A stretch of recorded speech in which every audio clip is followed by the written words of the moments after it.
독일에서 온 가족이 있습니다. 5명입니다. 엄마, 아빠, 그리고 세 아이들. 그런데 이 가족 조금 특별합니다. 엄마는 동독 출신, 아빠 알파이는 터키계 서독 출신, 그리고 세 아이들은 두 문화가 섞인 채로 자랐습니다. 이 가족이 한국에 왔습니다. 포항으로. 서울도 부산도 아닌 포항. 한국 사람들도 포항을 여행지로 선뜻 떠올리기 어려운 곳입니다. 그런데 이 독일 가족은 포항을 선택했습니다. 그리고 거기서 아무도 예상하지 못한 것들을 발견했습니다. 이 가족이 한국에서 보낸 시간의 기록 지금 시작합니다. 포항에서 가장 먼저 향한 곳은 호미곶이었습니다. 한반도에서 가장 먼저 해가 뜨는 곳, 한국의 최동단에 가장 가까운 지점 중 하나입니다. 그리고 이곳에 거대한 조각품이 있습니다. 상생의 손. 한 손은 육지에, 다른 한 손은 바다 위에서 솟아오릅니다. 두 손이 서로를 향해 뻗고 있습니다. 이 가족은 그 앞에 서서 한참을 바라봤습니다. 그리고 엄마가 말했습니다.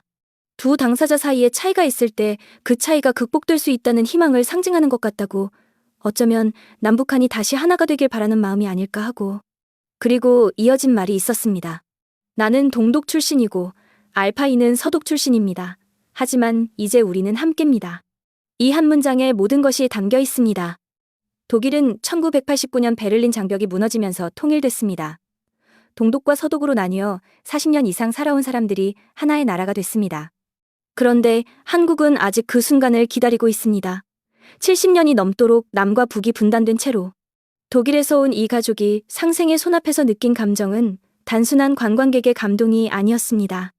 분단을 직접 경험한 나라에서 온 사람들이 또 다른 분단된 나라의 희망을 마주한 순간이었습니다. 이 조각 하나가 이렇게 깊은 이야기를 품고 있다는 것, 그리고 그것을 알아본 이 가족이 있었다는 것. 한국의 역사가 세계와 어떻게 연결되어 있는지를 보여주는 장면이었습니다. 호미곶은 매년 새해 첫날, 한국 전역에서 수천 명이 몰려드는 장소입니다. 일출 새해의 첫 해가 가장 먼저 뜨는 곳. 한국 사람들은 새해를 맞이할 때 이곳에서 일출을 보며 소원을 빕니다. 건강을 빌고 가족을 위해 빌고 새로운 한 해의 시작을 이 바다 앞에서 맞이합니다. 독일에도 새해 풍습이 있습니다. 실베스터라는 연말 파티를 열고 자정에 불꽃놀이를 합니다. 하지만 새해 첫날 해가 뜨는 것을 보기 위해 수천 명이 한 곳에 모이는 문화는 독일에 없습니다. 한국에서 일출은 단순한 자연 현상이 아닙니다. 희망의 의식입니다. 호미곶을 나온 가족이 다음으로 향한 곳은 작은 현지 식당이었습니다. 우연히 발견한 곳이었습니다. 메뉴판도 읽을 수 없었습니다. 말도 통하지 않았습니다. 그런데 이 가족 들어갔습니다. 포항의 명물 대게를 주문했습니다. 그런데 식당에 들어서자마자 첫 번째 시련이 찾아왔습니다. 신발을 벗어야 했습니다. 독일에서는 식당에 신발을 신고 들어가는 게 당연합니다. 신발을 벗는 문화는 집에서만 있는 일입니다. 그런데 한국의 전통 식당은 다릅니다. 신발을 벗고 식사를 하는 식당들이 많죠. 신발을 벗고 들어가 식사를 하는 것, 이게 한국의 전통 식문화입니다. 당황한 아이들이 웃음을 터뜨렸습니다. 그리고 신발을 벗었습니다. 두 번째 시련은 가격 협상이었습니다. 메뉴판을 읽을 수 없으니 계산기로 대화했습니다. 할머니 사장님이 계산기에 숫자를 눌러 보여주셨습니다. 이게 한국 시장과 식당의 오래된 커뮤니케이션 방식입니다. 말이 통하지 않아도 숫자 하나로 이야기가 됩니다. 세 번째 시련은 바로 살아있는 대게였습니다. 수조에서 직접 골라야 했습니다. 독일에서 해산물을 먹을 때는 이미 손질된 형태로 나옵니다. 살아있는 생물을 직접 고르는 문화는 없습니다. 아이 중 한 명이 이렇게 말했습니다. 살아있는 걸 직접 보면 어떻게 죽이는지 알게 되고, 그러면 먹기가 좀 그렇다고. 이 한마디가 사실은 굉장히 깊은 생각입니다. 음식이 어디서 왔는지, 어떤 과정을 거쳤는지를 눈으로 직접 보고 먹는 것, 한국 식문화의 정직함입니다. 드디어 대게가 나왔습니다. 그리고 함께 골뱅이도 나왔습니다. 이 가족, 여기서 선을 그었습니다. 대게는 도전했지만 골뱅이는 못 먹겠다고 했습니다. 그런데 막상 먹어보니 대게 맛이 예상을 뛰어넘었습니다. 국수 맛이 나는데 정말 맛있다고 했습니다. 아이들도 하나둘 젓가락을 들기 시작했습니다. 포항대게는 수심 200, 400m의 차가운 동해 바닥에서 잡힙니다. 다리가 길고 살이 꽉 차 있습니다. 독일 사람들에게 한국 대게는 굉장히 낯선 음식입니다. 독일의 주요 해산물 문화는 청어, 홍합, 새우 정도입니다. 대게처럼 직접 손으로 분해하며 먹는 해산물은 독일 일상에서 흔하지 않습니다. 말이 통하지 않는 현지 할머니 식당에서 계산기로 대화하며 신발을 벗고 바닥에 앉아 대게를 먹는 것. 이게 진짜 한국 여행입니다. 다음 날, 가족은 환호공원으로 향했습니다. 포항에 이런 게 있다고 아는 사람이 얼마나 될까요? 스페이스 워크 공중에 설치된 거대한 강철 산책로입니다. 롤러코스터처럼 꼬여있는 이 구조물, 타는 게 아닙니다. 걸어서 올라가는 겁니다. 높이 25m, 길이 333m, 꼭대기에서 포항 시내와 동해바다가 한눈에 내려다 보입니다. 2022년에 완공된 이 작품은 포스코가 기증한 공공예술 작품입니다. 독일에도 현대 조각품이 많습니다. 베를린, 함부르크, 뮌헨 도심 곳곳에 예술 작품들이 있죠. 하지만 시민들이 그 안으로 들어가 걸을 수 있는 조각품은 거의 없습니다. 한국은 이걸 만들었습니다. 예술 작품인데 그 안에서 걸을 수 있고 꼭대기에서 도시 전체를 바라볼 수 있습니다. 그것도 무료로.